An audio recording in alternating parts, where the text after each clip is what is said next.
مجهود الأكلاب يوم قد 4 عز الله اكتسب من اسمه النصير عايض معيب الروح بعد الموت بالحياة ونظرة الفرقة من الرجال فخويه فزعه بوقتها من محزام الضفا ونشهد ان المدح لا يخدع ولا يقش لا صار في شرك يا عايض ولد دغش يا جعل والديك في جنة النعيم يلا تقيم الخير واهل الخير في البلد ولا تبدلنا بشرع الحق معتقد واجعل ولايته للعادل التقي من بعدها كل يقول مبروك يا علي واسلاف ابو عبد المجيد مع القبايل يجبر به الكفو حتى يرد والدك واخوانك معك في واجب الضيوف عبد المجيد وخالد ومد النظر وشوف تبصر محمد ما غاب واختلف وابن عمومته عبد الله وخالد ومتعب واحمد الوفي ومحمد اللي يعرفونه بالمواقف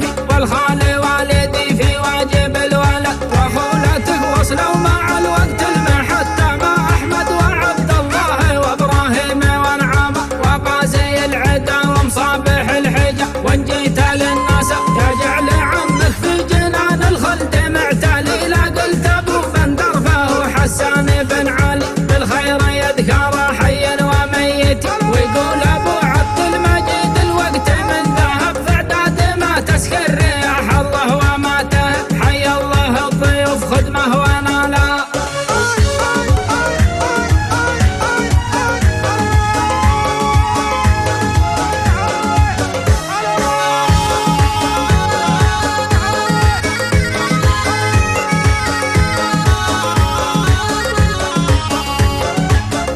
عند عيال خريص خدمه في محلها والخلا له هم قلبي غير قله فخدمه الرجل ابن عمومته عز على شرف وداعي لخريصهم تاجي ومحزمي وشيخنا يحيى بن ابراهيم معلمي بين القبايل بالجود والكرم وثني الترحيب مره ثانيه وزيد عن داعيه ناجح فهي مكسب على راسي ناجح ما ردنا والحال واحد وعامر بن معربي شيخ مقدمه وفي صواب الشور مثل الماء على الضمر فيا ضيوفنا حي الله الجميع حي القبايل كلها من كل مسنعيه حي صف وصلنا من داعي الماعي حي المراضيه بقلوب راضيه والله يحيي الضيف من دعوه لمسهره ومشغله واختار اهل العلم الاشهر يوم المطالع